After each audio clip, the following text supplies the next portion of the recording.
Hello friends, so I welcome you all for one more video, and in this lecture we are going to discuss present perfect tense। तो ये हम present perfect tense के बारे में बात करने वाले हैं। सबसे पहले हम प्रेजेंट परफेक्ट टेंस की पहचान देखते हैं।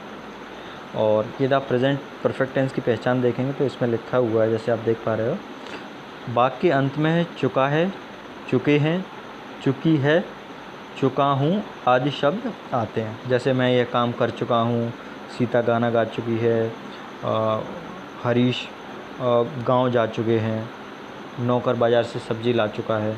तो आप देखो, ये जो भी सेंटेंसेस मैंने बोले हैं, इन सारे सेंटेंसेस के लास्ट में चुका है, चुकी है, चुके हैं, ये सब आ रहा है। इसका मतलब ये सारे जो सेंटेंस मैंने बोले हैं, जो हिंदी के वाक्य मैंने बोले हैं, it falls under the category of present perfect tense. ये सारे वाक्य किसके अंदर में आते हैं? प्रेजेंट परफेक्ट टेंस के अंदर में आते हैं। ठीक है।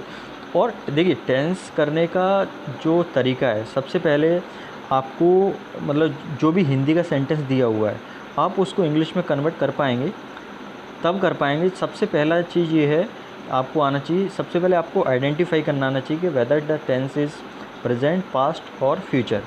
उसके बाद आपको ये रिकॉग्नाइज़ करना आना चाहिए whether this tense, particular tense is indefinite, continuous, perfect और परफेक्ट कंटिन्यूस टेंस। तो ये पता होना चाहिए। अब हर टेंस की पहचान होती है। जैसे प्रेजेंट परफेक्ट टेंस कब होगा, परफेक्ट तब होगा जब लास्ट में क्या है, चुका है, चुकी है, ये सारे शब्द आते हों, जैसा मैं पहले बता चुका हूँ। अब इसके रूल की हम बात करें, अब फर्दर आप देखेंगे कोई भी टेंस होता है, जैसे 12 टेंसेस हैं, तो 12 टेंसेस को भी एक पर्टिकुलर टेंस है, उसके 2-3 तरह के सेंटेंसेस उसमें आते हैं। एक तो अफर्मेटिव सेंटेंस आते हैं, जिसको बिल्कुल सिंपल सेंटेंसेस बोलते हैं। दूसरा नेगेटिव सेंटेंसेस आते हैं, जिसमें नॉट लगा होता है। और तीसरा इंटरोगेटिव सेंटेंसेस आते हैं, जिसमें क्वेश्चन पूछे जाता है, क्या है, क्यों है, इस तरह के क्वेश्चन उसमें पूछे जाते हैं। अब हर टेंस की एक हेल्पिंग वर्ब भी होती है। जैसे हमने इंडेफिनिट में देखा था, इंडेफिनिट की जो हेल्पिंग वर्ब होती है वो डू डज होता है। कंटिन्यूस की हेल्पिंग वर्ब होती है, प्रेजेंट कंटिन्यूस टेंस की हेल्पिंग वर्ब होती है, वो होती है इज़ आर एम होती है। इसी तरह हम प्रेजेंट परफेक्ट टेंस की बात करें तो प्रेजेंट परफेक्ट टेंस की जो हेल्पिंग वर्ब होती है वो हैज़ और हैव होती है। अब यहाँ पर भी आपको एक चीज़ ये समझने की ज़रूरत है कि हैज़ जो यूज़ करते हैं वो यूज़ करते हैं जब आपका सब्जेक्ट सिंगुलर होता है, और हैव यूज़ करते हैं जब आपका सब्जेक्ट प्लूरल होता है। जैसे आपको मालूम है, सिंगुलर मतलब एक वचन और प्लूरल मतलब बहुवचन। एक वचन का मतलब एक व्यक्ति हो, एक सिंगल एंटिटी हो, सिंगल कोई चीज़ हो। बहुवचन मतलब बहुत सारी चीज़ हो। ठीक है। तो आप देखेंगे यहाँ पे, अब अफर्मेटिव सेंटेंस बनाने के यदि आप रूल की बात करेंगे तो सबसे पहले यदि आप यहाँ पे देखेंगे तो ये अफर्मेटिव सेंटेंस बनाने का रूल दिया हुआ है, सब्जेक्ट प्लस हैज़ हैव। मैं बता चुका हूँ, हैज़ सिंगुलर के साथ यूज़ करते हैं, हैव प्लूरल के साथ यूज़। V3 मतलब मेन वर्ब जो है आपकी वो थर्ड फॉर्म प्लस ऑब्जेक्ट। पहले आपको ये समझने की ज़रूरत है, सब्जेक्ट क्या होता है? कर्ता, जो व्यक्ति काम कर रहा है ना, तो वो कर्ता होता है। वर्ब क्या होती है? जो काम हो रहा है, जैसे रोना, सोना, खाना पीना, नहाना, तैरना, लेटना, जाना, है ना, खिलाना, ये सारी वर्ड्स आते हैं आपके वर्ब में, है ना। बहुत सारी वर्ब्स होती हैं। तो ये अफर्मेटिव का है। अफर्मेटिव के बाद ये हम नेगेटिव सेंटेंस के रूल की बात करें तो नेगेटिव सेंटेंस सब्जेक्ट है प्लस हैज़ हैव है प्लस नॉट है प्लस मेन वर्ब की थर्ड फॉर्म है, उसके बाद ऑब्जेक्ट आता है। इसमें तीसरा तरह का जो सेंटेंस होते हैं वो इंटरोगेटिव सेंटेंसेस होते हैं। और इंटरोगेटिव में आप फर्दर हम देखेंगे 2 तरह के सेंटेंसेस आते हैं। एक तो WH फैमिली वाले आते हैं, एक क्या वाले आते हैं। क्या वाले जो सेंटेंसेस होते हैं उनका आंसर यस और नो में होता है। जैसे क्या मैं बाज़ार जा चुका हूँ, क्या सीता गाना गा चुकी है, क्या राम खाना खा चुका है, क्या मैं फल काट चुका हूँ। तो इस तरह के जो सेंटेंसेस आते हैं ये इंटरोगेटिव में आते हैं, लेकिन ये सिंपल इंटरोगेटिव कहते हैं, जिनका आंसर यस और नो में होता है।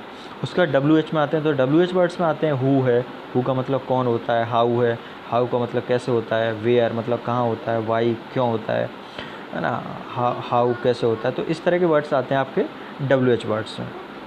ठीक है। तो ये होते हैं इंटरोगेटिव सेंटेंस। अब आप यहाँ पे देख रहे हैं, एक वचन के साथ हैज़ यूज़ करते हैं, आई और बहुवचन के साथ किसका यूज़ करते हैं? हैव का यूज़ करते हैं। तो देखिए, सेंटेंस बनाने के लिए सबसे पहली जो रिक्वायरमेंट होती है वो ये होती है कि टेंस को आइडेंटिफाई करना। दूसरी रिक्वायरमेंट होती है वो ये होती है कि आप उसमें ये आइडेंटिफाई करें कि इसमें सब्जेक्ट क्या है, मेन वर्ब क्या है और ऑब्जेक्ट क्या है। जैसे राम स्कूल जा चुका है, ठीक है, तो राम स्कूल जा चुका है, तो राम क्या है? इसमें सब्जेक्ट है। जा चुका जाना वर्ब है और स्कूल क्या है, ऑब्जेक्ट है। अब इस सेंटेंस जो है ये वाला सेंटेंस, इसको यहाँ से यदि हम कंपेयर करें तो यहाँ से कंपेयर करें तो आप देखेंगे तो इसका हो जाएगा सब्जेक्ट क्या है, राम, तो राम आ गया। राम क्या है, सिंगुलर है, तो राम के साथ हैज आ जाएगा। उसके बाद जा चुका, जाने को क्या बोलते हैं, गो, और गो का थर्ड फॉर्म क्या होता है, गॉन। तो यहाँ पे आ जाएगा Ram has gone to school, आप यहाँ पे देख पा रहे हैं। तीसरा, मैं अपना पाठ याद कर चुका हूँ। ठीक है, तो यहाँ पे सब्जेक्ट क्या है, मैं है, और वर्ब क्या है, याद करना, और ऑब्जेक्ट क्या है, अपना पाठ। ठीक है, तो यहाँ से इसको कंपेयर करेंगे आप, तो सब्जेक्ट का आई हो जाएगा, और याद करने का मतलब होता है लर्न, और लर्न की थर्ड फॉर्म होती है लर्नट, LEARNT। तो आप यहाँ पे देख पा रहे हैं आई सब्जेक्ट हो गया, प्लस उसके बाद हैव आएगा, आई के साथ हैव यूज़ करते हैं। मैन वर्ब की थर्ड फॉर्म लर्न है, याद करना है, तो लर्न का लर्न, और माई लेसन, अपना पार्ट का लेसन। ऐसे बे फुटबॉल मैच खुल चुके हैं, तो इसमें आप देखोगे सब्जेक्ट क्या है, बे है, खेलना क्या है, वर्ब है, और फुटबॉल क्या है, ऑब्जेक्ट है। तो बे के लिए क्या यूज़ करते हैं, दे, और दे क्या है, प्लूरल है, तो प्लूरल के साथ क्या यूज़ करेंगे, हैव यूज़ करेंगे। तो सब्जेक्ट प्लस हैज़ हैव है, तो हैव आ जाएगा, दे हैव, खेलने को प्ले बोलते हैं, और प्ले की थर्ड फॉर्म क्या होती है, प्लेड, तो दे हैव प्लेड फुटबॉल। इस तरह आप नेगेटिव सेंटेंसेस देखेंगे, तो नेगेटिव सेंटेंस में वह स्कूल नहीं जा चुका है, तो नेगेटिव सेंटेंस आप यहाँ से कंपेयर करेंगे। इसका रूल क्या है, subject plus has have plus not plus V3 plus object, वह स्कूल नहीं जा चुका है, जा चुकने। ठीक है, तो यहाँ पर राम क्या है, राम स्कूल नहीं जा चुका है, तो राम क्या हो गया, सब्जेक्ट हो गया, और जाना क्या हो गया, वर्ब हो गया, और स्कूल क्या हो गया, ऑब्जेक्ट हो गया। तो सबसे पहले क्या है, सब्जेक्ट आता है, तो सब्जेक्ट हो गया राम, प्लस राम सिंगुलर तो हैज़ आ जाएगा, राम हैज़ नॉट, और जाने को क्या बोलते हैं, गो, तो गो की थर्ड फॉर्म गॉन, और ऑब्जेक्ट स्कूल, तो यहाँ पे आ जाएगा Ram has not gone to school. अब ऐसे ही आप यहाँ पे देखेंगे, वह मैं अपना पार्ट याद नहीं कर चुका हूँ, तो मैं क्या है, सब्जेक्ट है ना, याद करना क्या है, वर्ब है, और अपना पार्ट क्या है, ऑब्जेक्ट है, तो इसका आ जाएगा I have not learned my lesson. ऐसे इस तरह के आप देख सकते हैं। अब इंटरोगेटिव सेंटेंसेस की हम बात करें, तो इंटरोगेटिव में सेंटेंसेस में देखोगे, क्या राधा स्कूल जा चुकी है, इसका आंसर हाँ या ना वाले हैं, येस और नो वाले आंसर के। तो इसमें क्या होता है, सब यदि आप इसका रूल देखेंगे तो इसमें रूल है has have plus subject plus V3 plus object. ठीक है, तो आप देखेंगे सबसे पहले अब हैज़ और हैव किसके हिसाब से डिपेंड करेगा, सब्जेक्ट क्या है आपका, तो यहाँ पे राधा सब्जेक्ट है, राधा क्या है, सिंगुलर है, तो हैज़ आ जाएगा। तो हैज़ राधा, और जाने को क्या बोलते हैं, गो की थर्ड फॉर्म गॉन, तो has Radha gone to school. क्योंकि आप देखिए सबसे पहले क्या आ गया, हैज़ आ गया, उसके सब्जेक्ट आ गया, फिर ये वर्ब आ गया, मैन वर्ब की थर्ड फॉर्म आ गई, ये ऑब्जेक्ट आ गया। क्या तुम हॉकी खेल चुके हो, तो तुम इसमें क्या है, सब्जेक्ट है, खेलना क्या है, ऑब्जेक्ट है, और हॉकी खेलना क्या है, वर्ब है, और हॉकी क्या है, ऑब्जेक्ट है। तो तुम का यू है, और यू के साथ हैज़ हैव क्या आता है, हैव आता है, तो इसका आ जाएगा हैव यू, और खेलने को प्ले की थर्ड फॉर्म प्लेड, और हॉकी। क्या वे अपना काम पूरा कर चुके हैं। ठीक है, तो इसमें देखेंगे आप वर्ब क्या है, वो सब्जेक्ट क्या है, बे, काम करना क्या है, पूरा करना, वर्ब है, और काम क्या है, ऑब्जेक्ट।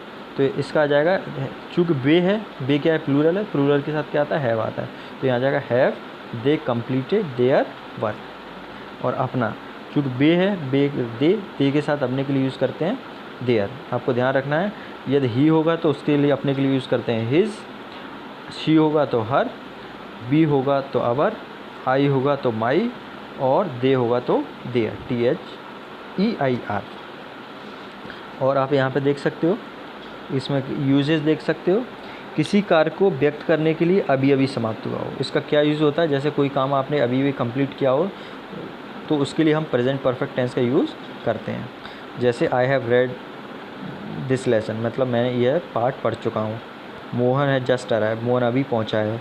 तो आप देख सकते हो ये सारे काम क्या अभी तुरंत ही हो रहे हैं, तुरंत मतलब कंप्लीट हुए हैं।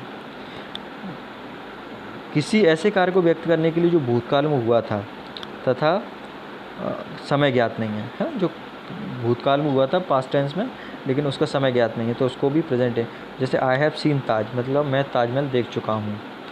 आई हैव बीन टू बॉम्बे, मैं बॉम्बे जा चुका हूँ। तो ये सारे वर्ब में भी आप प्रेजेंट परफेक्ट टेंस का यूज़ करते हैं। अब इसमें एडवर्ब हैं कुछ जो कि बाद में हम यूज़ करते हैं, बाई नाउ मतलब समय तक, जैसे आज तक, अभी तक के लिए हम बाई नाउ, रिसेंटली मतलब अभी हाल फिलहाल में, है ना। सो फार मतलब जब तक, जस्ट अभी, और ऑलरेडी मतलब हो चुका है बहुत पहले। तो ये है यहाँ पे। तो friends, this is it. Thank you for watching it. Please do subscribe channel, and if you want to ask something,